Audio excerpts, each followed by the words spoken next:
آل India صوفی سجادہ نشین council کے دلی کے آفس میں میرا ملک میری پہچان ابھیان کو لے کر اہم بیٹھک منعقد۔ ڈاکٹر نیازی کا شال اڑا کر کیا استقبال۔ دہلی کے نظام الدین ویسٹ موجود آل انڈیا صوفی سجادہ نشین کونسل کے آفس میں میرا ملک میری پہچان ابھیان کو لے کر اہم بیٹھک منعقد ہوئی۔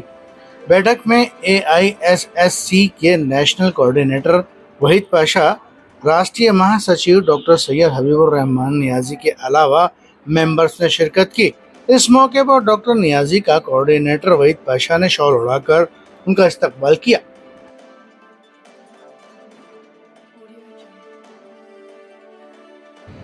صوفی سجادہ نشین کونسل یہ بڑے ہی سوچ سمجھ کے نام دیا گیا تھا اور اس کو قائم کیا گیا تھا۔ یہ حضرت نصیر الدین چشتی، سید نصیر الدین چشتی صاحب جانشین و سجادہ نشین دیوان حضرت خواجہ غریب نواز رحمۃ اللہ علیہ کی جانب سے اس کی بنیاد ڈالی گئی، اور جب یہ بنیاد ڈالی گئی تو اس کا مقصد یہ تھا کہ خانقاہوں کو ایک جگہ جمع کریں اور تمام خانقاہی تعلیمات کو جو پہلے جس طریقے سے عام ہوتی تھی، جس طریقے سے عوام میں ایکجہتی پائی جاتی تھی، تمام خانقاہوں میں جو ہر مسلک کے لوگ آتے تھے، اسی طریقے سے خانقاہوں سے اچھی تعلیم دی جائے اور تمام مسلکوں کو ساتھ میں لے کر، تمام عوام میں تمام لوگ کو ساتھ میں لے کر ایکجہتی، محبت، پیار، امن کا پیغام ہندوستان میں دیا جائے۔ تو یہ مقصد کے تحت ہندوستان بھر میں آج 8 سال سے کام کرتے آ رہی ہے۔ اب رہی بات، کئی لوگ ہر طریقے سے اپنے اپنے طریقوں سے کرٹیسائز کرتے ہیں کہ یہ کیا مقصد ہے، کیا مطلب ہے۔ تو ہمارا مقصد یہی ہے کہ جو غریب نواز جس طریقے سے ہندوستان میں تشریف لائے اور پیار، محبت، امن، بھائی چارگی کو جس طریقے سے فروغ دیے، وہ تعلیمات کو دیکھتے ہوئے ان کے مشن کو آگے بڑھانا، یہ حضرت سید نصیر الدین چشتی صاحب اور حضرت نیازی صاحب بزرگ آپ ساتھ بیٹھے ہیں، جب سے فاؤنڈیشن ڈلائے تب سے ہی آپ ساتھ میں ہیں، اللہ کرم سے، اور آپ کی بڑی اس کے اندر کاوشیں رہی ہر طریقے سے کہ کونسل کو آگے بڑھانے کے لیے۔ ملک میں آئے دن دیکھا جا رہا ہے کہ فرقہ پرستی کو عروج دیا جا رہا ہے۔ یہ نہیں کہ صرف مسلمانوں کی طرف سے، ہر دو طرف سے ماحول کو خراب کیا جاتا ہے۔ تو ہمارا مقصد یہ ہے کہ ماحول میں کس طریقے سے امن پیدا کیا جائے، ماحول کو، عوام کو کس طریقے سے سمجھایا جائے، کیونکہ ہمارے لیے آئیڈیل، ہمارے لیے سب کچھ ہمارے اولیاء اللہ ہے، اور جو ہم یہ سمجھتے ہیں کہ اولیاء اللہ کے تعلیمات کو اگر ہم ان کو دیکھیں گے اور ان کے تعلیمات پہ عمل کرنے کی کوشش کریں گے تو ہم امن والے بھی بن جاتے ہیں، ایمان والے بھی بن جاتے ہیں۔ تو ہمارا مقصد یہی ہے کہ اولیاء اللہ کے تعلیمات کو عام کریں، عوام تک پہنچائے، گھر گھر جائے، پیار، محبت، امن، یہ ہمارا مقصد ہے اور اسلام یہی چاہتا ہے۔ دیکھیے، صوفیزم وہ ہے جو شریعت کے عین مطابق ہے۔ دیکھیے، بنا شریعت کے کوئی طریقت کے کوئی معاملات نہیں ہیں۔ طریقت، صوفیزم، جب صوفیزم کو لوگ آج کل کھلواڑا بنا دیے، کیونکہ بنا شریعت کے صوفیزم نہیں ہوتی۔ وہی صوفی ہے جو شریعت پہ عمل کرے، جو شریعت پر چلے، جو شریعت سے ہٹ کر کام کرے، وہ صوفی نہیں ہو سکتا۔ اسی لیے کہ ہمارے لیے آقا علیہ السلام کے تعلیمات جو ہم کو ہمارے سامنے آئے اور اس پر عمل کرنا، اس پر یعنی کہ اپنے آپ، یعنی کہ ساری دنیا کی تمام خواہشات کو ترک کر کے اس پر آنا، وہ صوفی کا کام ہے۔ سنت پہ عمل کرنا، عین سنت کے مطابق ہر وہ کام کرنا اور رات دن الہیت میں مشغول رہنا، یہ صوفی کا کام ہے۔ آج کا نوجوان، اور ایک سب سے بڑی چیز جو ہے آپ کے لیے بڑا چیلنج ہے صوفی سجادہ نشین کے لیے، کہ جس طریقے سے آج بہت سارے جماعتیں بنی ہوئی ہیں اور وہ جماعتیں اپنے اپنے انداز میں کام کر رہی ہیں، تو صوفیزم کس طریقے سے اپنا کام اس پورے ماحول کے اندر کام کرے گا؟ دیکھیے، میں اکثر ہر خانقاہ میں آپ حضرت لوگ بھی بولتے ہیں اور ہمارے چیئرمین صاحب بھی جہاں کہیں جاتے بتاتے ہیں کہ خانقاہ کا صحیح نظام اور اللہ کو سب سے زیادہ پسندیدہ چیز اس کی مخلوق سے محبت کرنا ہے، اور مخلوق سے محبت یہ ہے کہ محبت کا راستہ اولیاء اللہ یہ بتائے کہ وہ جب کبھی آپ کے پاس آئے تو ان کو کچھ کھلا کر بھیجو، تو غربا کے لیے ہو یا امیروں کے لیے ہو یا دولت مند کوئی شخص ہو، ہر کسی کے لیے لنگر عام چلتا ہے خانقاہوں میں. تو یہی ایک پیار اور محبت بانٹنے کا ایک پہلا قدم ہے یہ. اس کے بعد ہمارے اخلاق اچھے ہونا چاہیے. ہم جو ہے بار بار ہر کسی کو یہی بتاتے ہیں، ہمارے چیئرمین صاحب جب کبھی کہیں بات ہوتی ہے، جب کبھی کہیں جاتے ہیں، نیازی صاحب اگر آپ دیکھیں گے، ابھی ایک میں ویڈیو سنا آپ کی بھی جو آپ کے پاس درج دیا جاتا، تو یہ کبھی بھی امن، محبت، پیار، یہ چیز کو یہ صوفیوں کا ہی کام ہے. دیکھیں اسلام کبھی شدت پسندی کو نہیں سکھاتا. اسلام امن میں ایک پروٹوکول ہے، ایک ایسی چیز ہے جو بالکل بھائی چارے کو عام کرنے کے لیے اس کے اندر خاص طور سے تلقین دی گئی کہ ایک انسان کا قتل سارے عالم کا قتل ہے.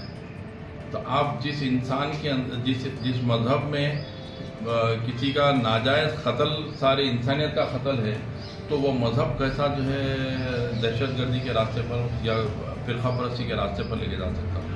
تو بہتر یہ ہے کہ دین کو صحیح سمجھیں اور خانقاہوں سے جڑے. ہم عوام سے اپیل یہی کرتے ہیں کہ خانقاہوں سے جڑے تاکہ تم کو صحیح اس کا تعلیم مل سکے.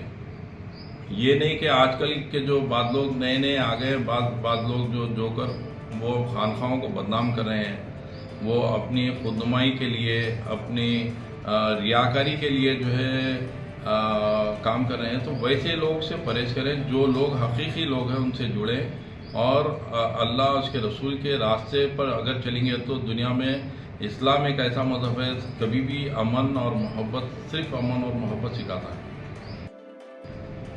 اور اسی کنیکشن میں ہم جو ہے ہمارے چیئرمین کی جانب سے ایک سلوگن دیا گیا، میرا ملک میری پہچان ہندوستان.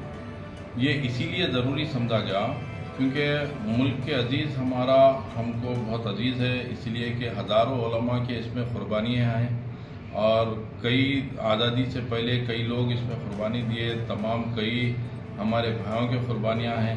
تو اور اس کے اندر سب ایک جہتی پیار محبت سے جس طریقے سے رہتے تھے، تو اسی طریقے کو پھر ہم عام کرنے. آج ہندوستان کے باہر جب کبھی ہم کہیں جاتے ہیں تو ہمیں اپنے نام اگر کوئی نہیں بھی جانے تو وہ ہم کو ہندوستانی کہہ کر پکارتے ہیں.